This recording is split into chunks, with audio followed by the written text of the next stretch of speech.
7. अम्ल, भस्म एवं लवण। अम्ल एसिड। अम्ल वो यौगिक पदार्थ हैं जिनमें हाइड्रोजन प्रतिस्थाप्य के रूप में रहता है। आरहेनियस के अनुसार अम्ल एक ऐसा यौगिक है जो जल में घुलकर H+ आयन देता है। ब्रॉन्स्टेड एवं लॉरी सिद्धांत के अनुसार according to Bronsted and Lowry's theory, अम्ल वो पदार्थ है जो किसी दूसरे पदार्थ को प्रोटॉन प्रदान करने की क्षमता रखता है। लुईस इलेक्ट्रॉनिक सिद्धांत के अनुसार according to Lewis electronic theory, अम्ल वो यौगिक है जिसमें इलेक्ट्रॉन की एक निर्जन जोड़ी लोन पेयर ऑफ इलेक्ट्रॉन स्वीकार करने की प्रवृत्ति होती है। अम्ल स्वाद में खट्टे होते हैं। अम्ल का जलीय विलयन नीले लिटमस को लाल कर देता है। अम्लों के उपयोग: 1. खाने के काम में, जैसे खट्टे दूध, लैक्टिक अम्ल, सिरका एवं आचार, एसिटिक अम्ल, सोडा वाटर एवं अन्य पेय, कार्बनिक अम्ल, अंगूर, टार्ट्रिक अम्ल, सेब, मौलिक अम्ल, नींबू एवं नारंगी, साइट्रिक अम्ल। 2. खाना पचाने में HCl अम्ल का उपयोग होता है। 3. नाइट्रिक अम्ल का प्रयोग सोना एवं चांदी के शुद्धिकरण में किया जाता है। 4. लोहा पर जस्ते की परत चढ़ाने के पहले लोहा को साफ करने में H2SO4 एवं HNO3 का प्रयोग किया जाता है। नोट: कपड़े से जंग के धब्बे हटाने के लिए अपजैलिक अम्ल प्रयुक्त किया जाता है। कुछ प्राकृतिक अम्ल। प्राकृतिक स्रोत: सिरका अम्ल, एसिटिक अम्ल, संतरा, सिट्रिक अम्ल, इमली, टार्ट्रिक अम्ल, टमाटर, ऑक्सैलिक अम्ल, दही, खट्टा दूध, लैक्टिक अम्ल, नींबू, सिट्रिक अम्ल, चींटी का डंक, मैथेनाइक अम्ल, नेटल का डंक, मैथेनाइक अम्ल। कुछ अम्लों की प्रबलता घटते क्रम में: HCl smaller than HNO3 smaller than H2SO4 smaller than CH3 COOH। Amalraj aqua regia, ये 3:1 के अनुपात में सांद्र हाइड्रोक्लोरिक अम्ल एवं सांद्र नाइट्रिक अम्ल का ताजा मिश्रण होता है। ये सोना एवं प्लेटिनम को गलाने में समर्थ होता है। भस्म बेस, ऐसा यौगिक जो अम्ल से प्रतिक्रिया कर लवण एवं जल देता है, भस्म कहलाता है। ब्रॉन्स्टेड लॉरी के सिद्धांत के अनुसार वो यौगिक जिसमें प्रोटॉन ग्रहण करने की क्षमता हो, भस्म कहलाता है। लुईस इलेक्ट्रॉनिक सिद्धांत के अनुसार according to Lewis electronic theory, वो यौगिक जिसमें इलेक्ट्रॉन की एक निर्जन जोड़ी प्रदान करने की क्षमता होती है, भस्म कहलाता है। भस्म 2 प्रकार के होते हैं। 1. जल में विलय भस्म, वैसा भस्म जो जल में विलय हो और क्षार कहलाता है। ये लाल लिटमस पत्र को नीला कर देता है तथा स्वाद में कड़वा होता है, जैसे potassium hydroxide KOH, sodium hydroxide NaOH आदि। 2. जल में अविलेय भस्म, यह अम्ल के साथ प्रतिक्रिया कर लवण एवं जल बनाते हैं, लेकिन क्षार के अन्य गुण प्रदर्शित नहीं करते हैं, जैसे ZNO, CuOH2, FeO, Fe2O3 आदि। कुछ प्रमुख भस्मों के उपयोग: 1. Calcium hydroxide bracket Ca short bracket OH2 bracket close. 1. घरों में चूना पोतने में। 2. गारा एवं प्लास्टर बनाने में। 3. ब्लीचिंग पाउडर बनाने में। 4. चमड़ा के ऊपर का बाल साफ करने में। 5. जल को मृदु बनाने में। 6. अम्ल के जलन पर मरहम पट्टी करने में। पृष्ठ 339। 2. कास्टिक सोडा या सोडियम हाइड्रोक्साइड NaOH। 1. साबुन बनाने में। 2. पेट्रोलियम साफ करने में। 3. दवा बनाने में। 4. कपड़ा एवं कागज बनाने में। 5. कारखानों को साफ करने में। 3. मिल्क ऑफ मैग्नीशिया या मैग्नीशियम हाइड्रोक्साइड MgOH2, पेट की अम्लीयता को दूर करने में। लवण साल्ट, अम्ल एवं भस्म की प्रतिक्रिया के फलस्वरूप लवण एवं जल का निर्माण होता है। NaOH plus HCl, arrow NaCl plus H2O। कुछ प्रमुख लवणों के उपयोग: 1. साधारण नमक या सोडियम क्लोराइड NaCl, खाने के रूप में एवं अचार के परिरक्षण में इसका उपयोग होता है। 2. खाने का सोडा या सोडियम बाइकार्बोनेट NaHCO3, पेट की अम्लीयता को दूर करने एवं अग्निशामक यंत्रों में इसका उपयोग किया जाता है। 3. धोबन सोडा या सोडियम कार्बोनेट Na2CO3 10H2O, कपड़ा धोने में इसका उपयोग होता है। 4. कास्टिक सोडा या सोडियम हाइड्रोक्साइड NaOH, इसका उपयोग अपमार्जक का चूर्ण बनाने में किया जाता है। 5. पोटेशियम नाइट्रेट KNO3, बारूद बनाने में इसका उपयोग होता है। पीएच स्केल किसी विलयन की अम्लीयता या क्षारीयता को कुछ सामान्य पदार्थों का पीएच मान व्यक्त करने के लिए पीएच मापदंड का प्रयोग किया जाता है। पीएच बराबर -log bracket H plus bracket close, अर्थात किसी विलयन में हाइड्रोजन आयनों के सांद्रण के व्युत्क्रम के लघुगणक को उस विलयन का पीएच कहते हैं। किसी विलयन का पीएच मान 7 से कम होने पर वो विलयन अम्लीय होता है और पीएच मान 7 से अधिक होने पर वो विलयन क्षारीय होता है। हमारा शरीर 7.0 से 7.8 पीएच परास के बीच कार्य करता है। जीवित प्राणी केवल संकीर्ण पीएच परास में ही जीवित रह सकते हैं। वर्षा के जल की पीएच मान जब 5.6 से कम हो जाती है तो वो अम्लीय वर्षा कहलाती है। पीएच परिवर्तन के कारण दंत क्षय। मुंह के पीएच का मान 5.5 से कम होने पर दांतों का क्षय प्रारंभ हो जाता है। दांतों का इनेमल कैल्शियम फास्फेट का बना होता है, जो शरीर का सबसे कठोर पदार्थ है। ये जल में नहीं घुलता, लेकिन मुंह की पीएच का मान 5.5 से कम होने पर संक्षारित हो जाता है।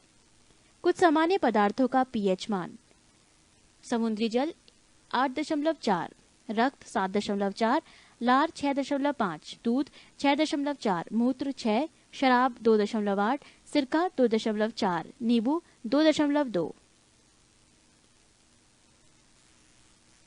8. विलयन। विलयन 2 या 2 से अधिक पदार्थों का समांग मिश्रण है, जिसमें किसी निश्चित ताप पर विलय और विलायक की आपेक्षिक मात्राएं एक निश्चित सीमा तक निरंतर परिवर्तित हो सकती हैं। किसी विलयन में विलय के कणों की त्रिज्या 10⁻⁷ सेंटीमीटर से कम होती है, अतः इन कणों को सूक्ष्मदर्शी द्वारा भी नहीं देखा जा सकता है। विलयन स्थायी एवं पारदर्शक होता है। विलय और विलायक, सोल्यूट एंड सॉल्वेंट। विलयन में जो पदार्थ अपेक्षाकृत अधिक मात्रा में होता है उसे विलायक कहते हैं, तथा जो पदार्थ कम मात्रा में उपस्थित रहते हैं उसे विलय कहते हैं। पृष्ठ 340। जिस विलायक का हाइड्रोइलेक्ट्रिक नियतांक जितना अधिक होता है वो उतना ही अच्छा विलायक माना जाता है। जल का हाइड्रोइलेक्ट्रिक नियतांक का मान अधिक होने के कारण इसे सार्वत्रिक विलायक कहा जाता है। विलायक का उपयोग: 1. औषधि के निर्माण में, 2. निर्जल धुलाई में, पेट्रोलियम, बेंजीन, ईथर जैसे विलायकों का, 3. इत्र निर्माण में, 4. अनेक प्रकार के पेय व खाद्य पदार्थों के निर्माण में। विलयन के प्रकार: 1. ठोस में ठोस का विलयन, मिश्र धातुएं जैसे पीतल, तांबा में जस्ता। 2. ठोस में द्रव का विलयन, थैलियम में पारा का विलयन। 3. ठोस में गैस का विलयन, कपूर में वायु का विलयन। 4. द्रव में ठोस का विलयन, पारा में लेड का विलयन। 5. द्रव में द्रव का विलयन, जल में अल्कोहल का विलयन। 6. द्रव में गैस का विलयन, जल में कार्बन डाइऑक्साइड का विलयन। 7. गैस में ठोस का विलयन, धुआं, वायु में आयोडीन का विलयन। 8. गैस में द्रव का विलयन, कोहरा, बादल, अमोनिया गैस का जल में विलयन। 9. गैस में गैस का विलयन, वायु गैसों का मिश्रण। संतृप्त विलयन, सैचुरेटेड सॉल्यूशन। किसी निश्चित ताप पर बना ऐसा विलयन जिसमें विलेय पदार्थ की अधिकतम मात्रा घुली हुई हो, संतृप्त विलयन कहलाता है। असंतृप्त विलयन, अनसैचुरेटेड सॉल्यूशन। किसी निश्चित ताप पर बना ऐसा विलयन जिनमें विलेय पदार्थ की और अधिक मात्रा उस ताप पर धुलाई जा सकती है, असंतृप्त विलयन कहलाता है। अति संतृप्त विलयन, सुपर सैचुरेटेड सॉल्यूशन।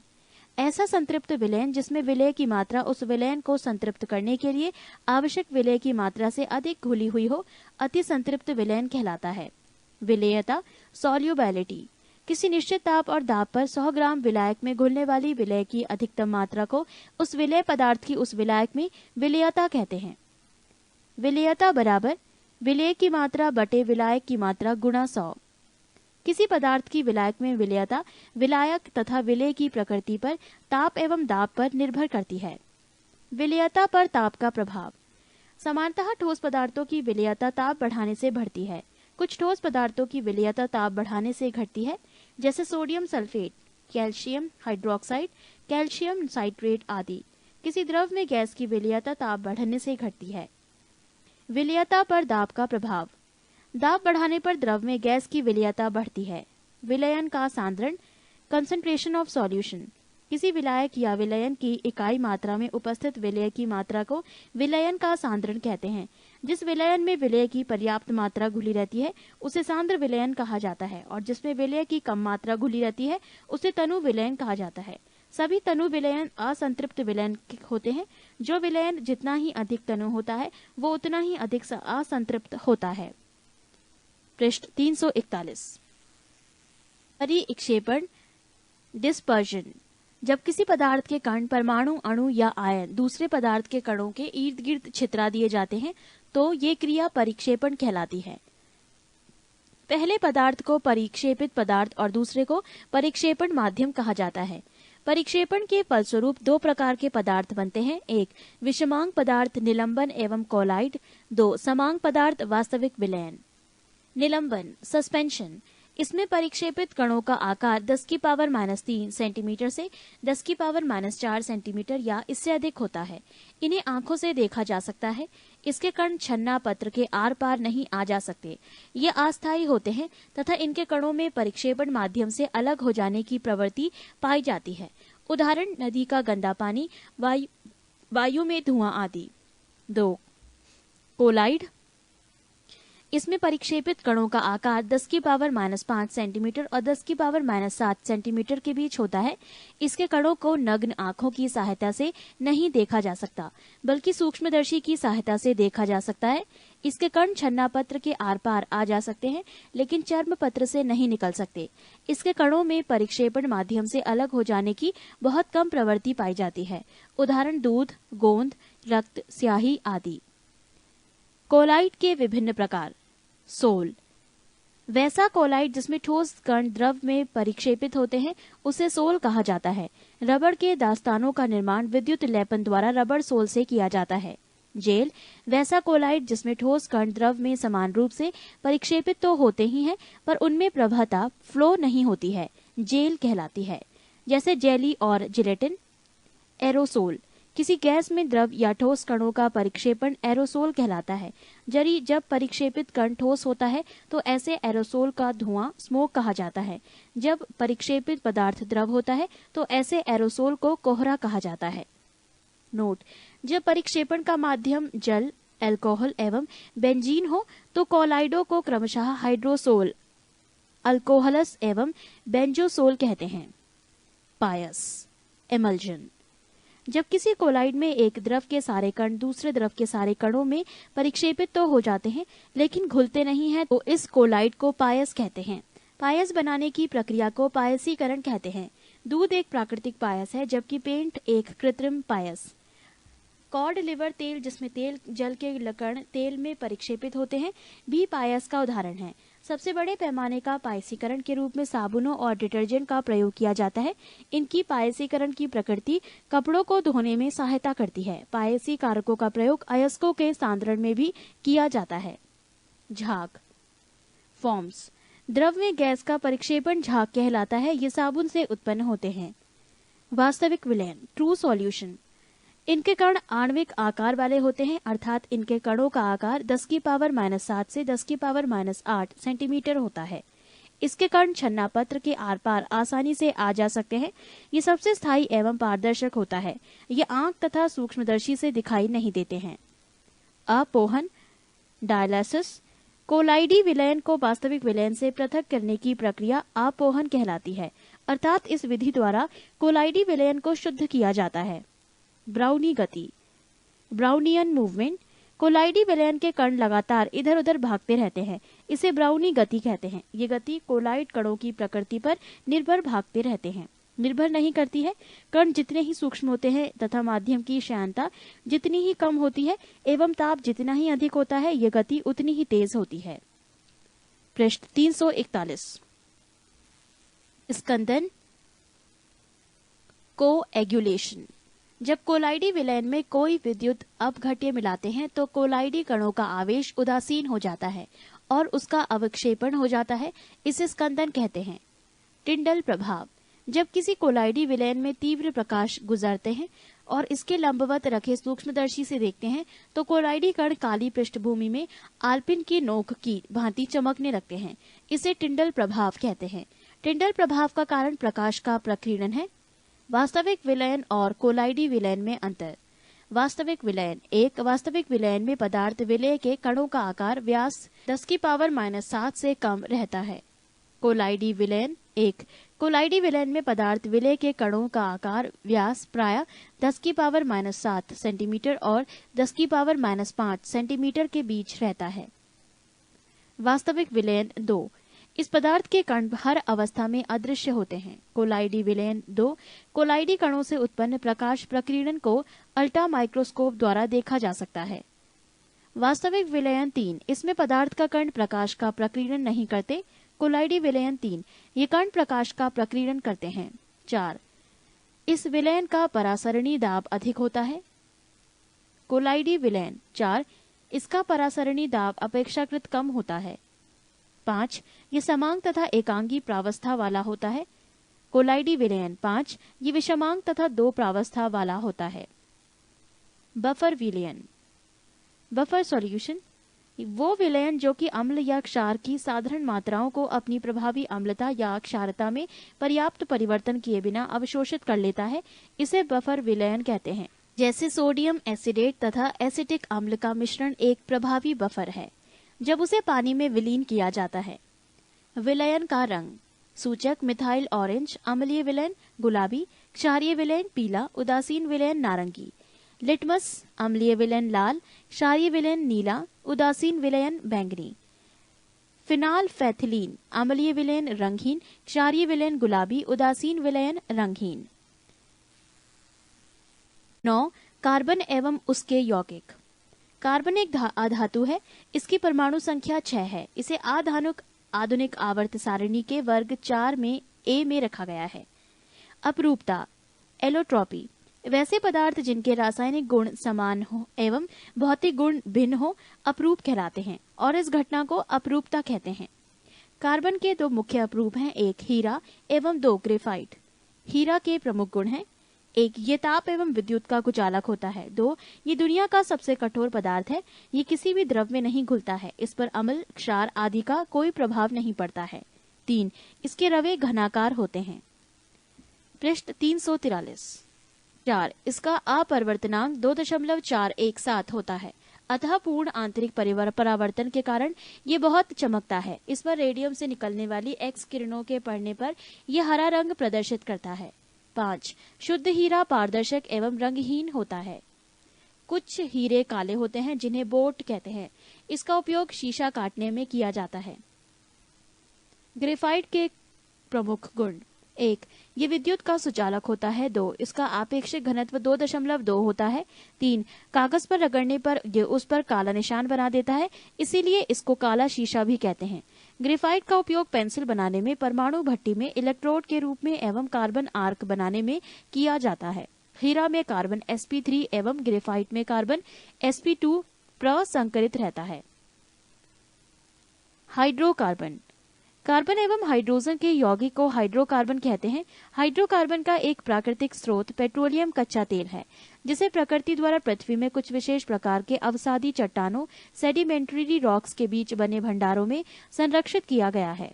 हाइड्रोकार्बन 3 प्रकार के होते हैं। 1 संतृप्त हाइड्रोकार्बन सैचुरेटेड हाइड्रोकार्बन जिस हाइड्रोकार्बन में प्रत्येक कार्बन परमाणु की चारों संयोजकताएं एक सह संयोजी आबंधों द्वारा संतुष्ट होती है, उसे संतृप्त हाइड्रोकार्बन या एल्केन कहते हैं।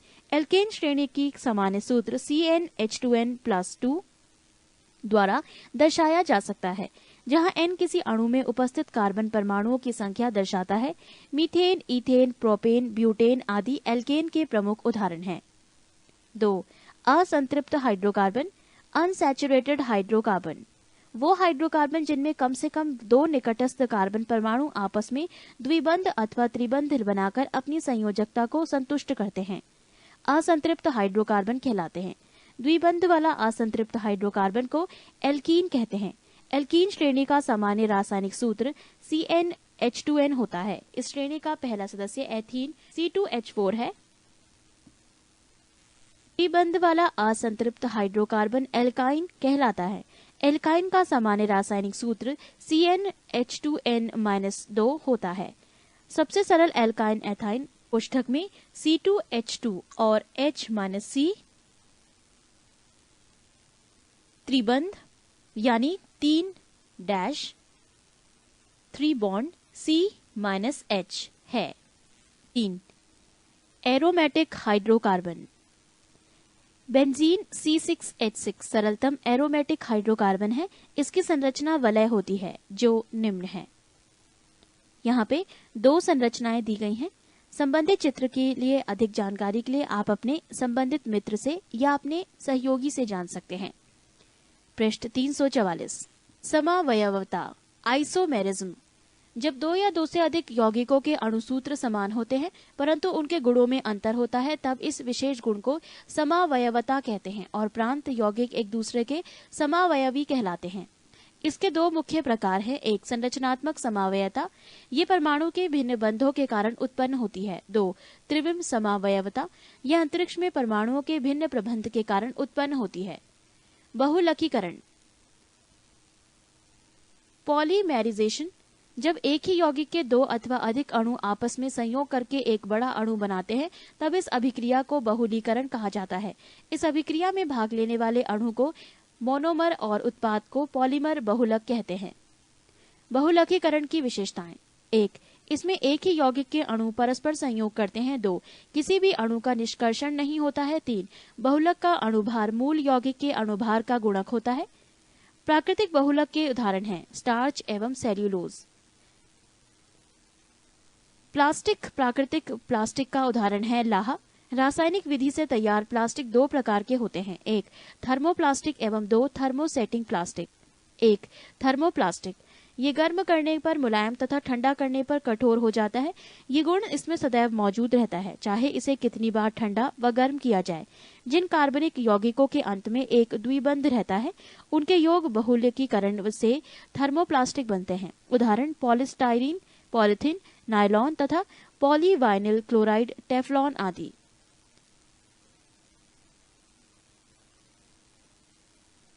पॉलिथीन एथिलीन C2H4 को उच्च ताप एवं उच्च दाब पर बहुलकीकरण के फलस्वरूप प्राप्त होता है। इसका उपयोग तार के ऊपर का आवरण पैकिंग थैलियां बनाने में होता है। पॉलीस्टाइरीन फेनिल एथिलीन के बहुलकीकरण के फलस्वरूप प्राप्त होता है। इसका उपयोग अम्ल रखने की बोतल, सेलों के कवर आदि बनाने में होता है। पॉलीविनाइल क्लोराइड वाइनिल क्लोराइड के बहुलकीकरण से प्राप्त होता है। इसका उपयोग पतली चादरें, फिल्म, बरसाती सीट कवर आदि बनाने में होता है। 3 थर्मोसेटिंग प्लास्टिक, ये वो प्लास्टिक है जो पहली बार गर्म करते समय मुलायम हो जाता है और उसे इच्छित आकार में ढाल दिया जाता है। इसे पुनः गर्म करके मुलायम नहीं बनाया जा सकता है। इस प्रकार के अनुत्क्रमणीय बहुलकों को तापदृढ़ बहुलक कहते हैं। उदाहरण बेकेलाइट तथा मेलामाइन। बेकेलाइट ये फिनॉल तथा फॉर्माल्डिहाइड को सोडियम हाइड्रोक्साइड की उपस्थिति में गर्म करके प्राप्त किया जाता है। इसका उपयोग रेडियो, टेलीविजन आदि के केस, बाल्टी आदि बनाने में किया जाता है। रबड़ 2 प्रकार का होता है। 1 प्राकृतिक एवं 2 संश्लिष्ट। प्राकृतिक रबड़ ये आइसोप्रीन का बहुलक होता है। ये थर्मोप्लास्टिक है। वल्कनीकरण वल्कनाइजेशन, प्राकृतिक रबड़ को सल्फर के साथ मिलाकर गर्म करने की क्रिया वल्कनीकरण कहलाता है। इसके बाद रबड़ एक निश्चित आकार ग्रहण कर लेता है। इस प्रकार के रबड़ का उपयोग दस्ताना, ग्लव्स, रबर बैंड्स बनाने में किया जाता है। रबड़ आसानी से कार्बन डाइसल्फाइड में घुल जाता है। प्राकृतिक रबड़ काफी मुलायम होता है। इसे कठोर बनाने के लिए इसमें कार्बन मिलाया जाता है। तब इसका प्रयोग ट्यूब, टायर आदि बनाने में किया जाता है। पृष्ठ 345। संश्लिष्ट रबड़ सिंथेटिक रबड़। 1 नियोप्रीन। 2 क्लोरोब्यूटाइडाइन के बहुलकीकरण से बनता है। इसका उपयोग विद्युत रोधी पदार्थ, इंसुलेटिंग मटेरियल, विद्युत तार से इलेक्ट्रिक केबल, कन्वेयर बेल्ट, खनिज तेल ले जाने वाले पाइप बनाने में किया जाता है। 2 थाइकॉल ये दूसरा कृत्रिम रबड़ है जो डाइक्लोरोईथेन को पॉलीसल्फाइड की प्रतिक्रिया से बनाया जाता है। इसका उपयोग खनिज तेल ले जाने वाले पाइप बनाने में, विलायक जमा करने वाला टैंक, सॉल्वेंट स्टोरेज टैंक आदि बनाने में किया जाता है। नोट: थाइकॉल रबड़ को ऑक्सीजन मुक्त करने वाले रसायनों के साथ मिलाकर रॉकेट इंजनों में ठोस ईंधन के रूप में प्रयोग किया जाता है। रेशे फाइबर्स वो श्रृंखला युक्त ठोस जिनकी लंबाई चौड़ाई की अपेक्षा सैकड़ों या हजारों गुना अधिक हो, रेशे कहलाते हैं। रासायनिक रेशे नायलॉन नायलॉन शब्द न्यूयॉर्क शहर के NY तथा लंदन के लॉन से मिलकर बनाया गया है। नायलॉन ऐसे छोटे कार्बनिक अणुओं के बहुलकीकरण प्रक्रिया द्वारा बनाया जाता है जो प्राकृतिक रूप से उपलब्ध नहीं है। ये एक पॉलीएमाइड रेशे का उदाहरण है जिसमें एमाइड समूह ग्रेटर देन CONH2 कोष्ठक समाप्त प्रत्येक इकाई पर होता है तथा बार बार दोहराया जाता है। पॉलीएमाइड रेशा बनाने के लिए 2 एमीन कोष्ठक में -H2 कोष्ठक समाप्त समूह युक्त किसी कार्बनिक यौगिक की अभिक्रिया किसी ऐसे कार्बनिक यौगिक के साथ की जाती है जिसमें कार्बोऑक्सिलिक अम्ल कोष्ठक में -COOH कोष्ठक समाप्त के 2 समूह हों। नायलॉन मानव द्वारा संश्लिष्ट किया गया पहला रेशा था जिसका निर्माण सर्वप्रथम सन 1935 ईस्वी में किया गया था तथा व्यापारिक स्तर पर पहली बार सन 1939 ईस्वी में महिलाओं के लिए जुराबें इससे बनाई गईं। नायलॉन का उपयोग मछली पकड़ने में, जाल में, पैरासूट के कपड़ा में, टायर, दांत ब्रश, पर्वतारोहण के लिए रस्सी आदि में होता है। रेयॉन सेल्यूलोज से बने कृत्रिम रेशे को रेयॉन कहते हैं। रेयॉन बनाने के लिए सेल्यूलोज कागज की लुगदी या काष्ठ को लिया जाता है। इसे सांद्र तथा ठंडे सोडियम हाइड्रोक्साइड तथा कार्बन डाइऑक्सल्फाइड से उपचारित करते हैं। इसके बाद उसे सेल्यूलोज के विलयन को धातु बेलनों में बने छिद्रों में से होकर तनु सल्फ्यूरिक अम्ल में गिराया जाता है। यहाँ इसके लंबे लंबे तंतु बन जाते हैं। रेयॉन रासायनिक दृष्टि से सूत के समान है। रेयॉन का उपयोग कपड़ा बनाने में, कालीन बनाने में, चिकित्सा क्षेत्र में लिंट या जाली बनाने के लिए किया जाता है।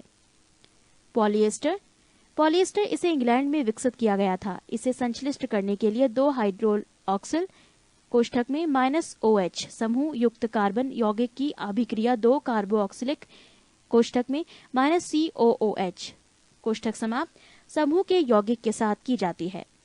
हाइड्रोक्सिल तथा कार्बोऑक्सिलिक समूह के मध्य अभिक्रिया के परिणाम स्वरूप एस्टर समूह बनता है।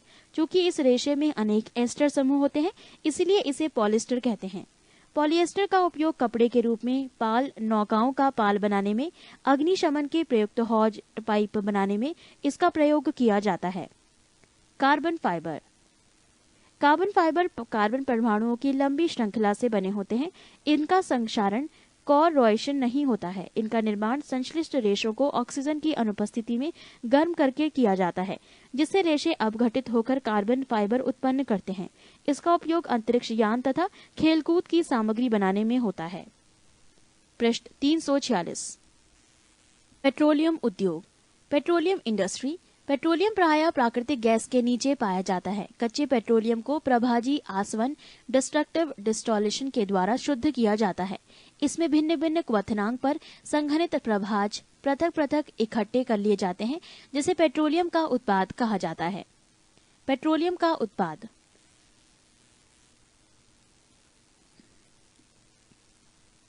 1. पेट्रोलियम प्रभाजों के नाम: प्राकृतिक गैस, नेचुरल गैस। ताप परिसर 30 C से नीचे। कार्बन अणुओं की संख्या C1 से C4 तक। उपयोग रसोई गैस के रूप में। 2. पेट्रोल या गैसोलीन। ताप परिसर 20 डिग्री सेल्सियस से 100 डिग्री सेल्सियस। कार्बन अणुओं की संख्या C5 से C10 तक। उपयोग ईंधन, मोटर एवं स्पिरिट के रूप में। 3. नेफ्था। ताप परिसर 100 डिग्री सेल्सियस से 180 डिग्री सेल्सियस। कार्बन अणुओं की संख्या C7 से C12 तक। उपयोग संश्लिष्ट रेशे के उत्पादन के रूप में। 4. किरासन तेल, केरोसिन ऑयल। ताप परिसर 175 डिग्री सेल्सियस से 250 डिग्री सेल्सियस। कार्बन अणुओं की संख्या C10 से C15 तक। उपयोग लैंप एवं स्टोव जलाने के लिए ईंधन के रूप में। 5. डीजल। ताप परिसर 250 डिग्री सेल्सियस से 350 डिग्री सेल्सियस। कार्बन अणुओं की संख्या C16 से C20 तक। उपयोग डीजल इंजन में ईंधन के रूप में। 6. स्नेहक तेल, लुब्रिकेंट ऑयल। ताप परिसर 350 डिग्री सेल्सियस से 450 डिग्री सेल्सियस। कार्बन अणुओं की संख्या C20 से C30 तक। उपयोग स्नेहक के रूप में एवं दवा बनाने में। 7. Petroleum jelly. ताप परिसर 450 डिग्री सेल्सियस से 500 डिग्री सेल्सियस। कार्बन अणुओं की संख्या C30 से C35 तक। उपयोग स्नेहक एवं दवा बनाने में। 8. पाराफीन मोम। ताप परिसर 500 डिग्री सेल्सियस से ऊपर। कार्बन अणुओं की संख्या C35 से C40 तक। उपयोग मोमबत्ती एवं जलरोधी बनाने में। 9. कोलतार। ताप परिसर अवशिष्ट। कार्बन अणुओं की संख्या अवशिष्ट उपयोग सड़क बनाने में। 6. ऑक्सीकरण एवं अवकरण। ऑक्सीडेशन विद्युत ऋणात्मक परमाणु या मूलक का अनुपात बढ़ना या धन आवेश का बढ़ना या इलेक्ट्रॉन का त्याग ऑक्सीकरण कहलाता है। जैसे Na धन प्लस E ऑक्सीकरण, Fe प्लस E ऑक्सीकरण। अवकरण रिडक्शन विद्युत धनात्मक परमाणु या मूलकों के अनुपात का बढ़ जाना या धन आवेश का घट जाना या इलेक्ट्रॉन को ग्रहण करना अवकरण कहलाता है। जैसे Cu++ plus 2E arrow Cu अवकरण, Cl2 plus 2E arrow Cl- अवकरण। रेडॉक्स अभिक्रिया रेडॉक्स रिएक्शन ऑक्सीकरण अवकरण की क्रियाएं साथ साथ होती हैं, अर्थात जब एक पदार्थ इलेक्ट्रॉन त्याग करता है तो दूसरा उसे ग्रहण करता है। इसे ही रेडॉक्स अभिक्रिया कहते हैं। अवकारक रिड्यूसिंग एजेंट और रेड्यूक्टेंट जिस पदार्थ का ऑक्सीकरण होता है अर्थात जो पदार्थ इलेक्ट्रॉन का त्याग करता है उसे अवकारक कहते हैं। कुछ प्रमुख अवकारक हैं H2CO, H2S, SO2, C, SnCl2 आदि। ऑक्सीकारक ऑक्सीडाइजिंग एजेंट और ऑक्सीडेंट जिस पदार्थ का अवकरण होता है अर्थात जो पदार्थ इलेक्ट्रॉन ग्रहण करता है ऑक्सीकारक कहलाता है। कुछ प्रमुख ऑक्सीकारक हैं O2, O3, H2O2, HNO3, KMNO4, K2Cr2O7 आदि। ऑक्सीकारक एवं अवकारक दोनों जैसा आचरण करने वाला पदार्थ है hydrogen sulphide H2S, hydrogen peroxide H2O2, sulphur dioxide SO2, nitrous अम्ल HNO2 आदि। ऑक्सीकरण संख्या ऑक्सीडेशन नंबर किसी तत्व की ऑक्सीकरण संख्या वो संख्या है जो किसी अणु या आयन में उस परमाणु पर आवेशों की संख्या को बताती है। यदि उस अणु या आयन से शेष सभी परमाणुओं को संभावित आयनों के रूप में अलग कर दिया जाए, जैसे Mn की ऑक्सीकरण संख्या KMNO4 में KMNO4 arrow +1 + X+ bracket -8 bracket close बराबर 0, X-7 बराबर 0, X = 7। अतः KMNO4 में Mn की ऑक्सीकरण संख्या 7 है। ऑक्सीकारक वो पदार्थ जो किसी दूसरे पदार्थ का ऑक्सीकरण संख्या बढ़ा देता है। अवकारक वो पदार्थ जो किसी दूसरे पदार्थ की ऑक्सीकरण संख्या को घटा देता है। ऑक्सीकरण वो अभिक्रिया जिसमें किसी परमाणु की ऑक्सीकरण संख्या का मान बढ़ जाता है, ऑक्सीकरण कहते हैं। अवकरण वो अभिक्रिया जिसमें किसी परमाणु की ऑक्सीकरण संख्या घट जाती है, उसे अवकरण कहते हैं। पृष्ठ 338।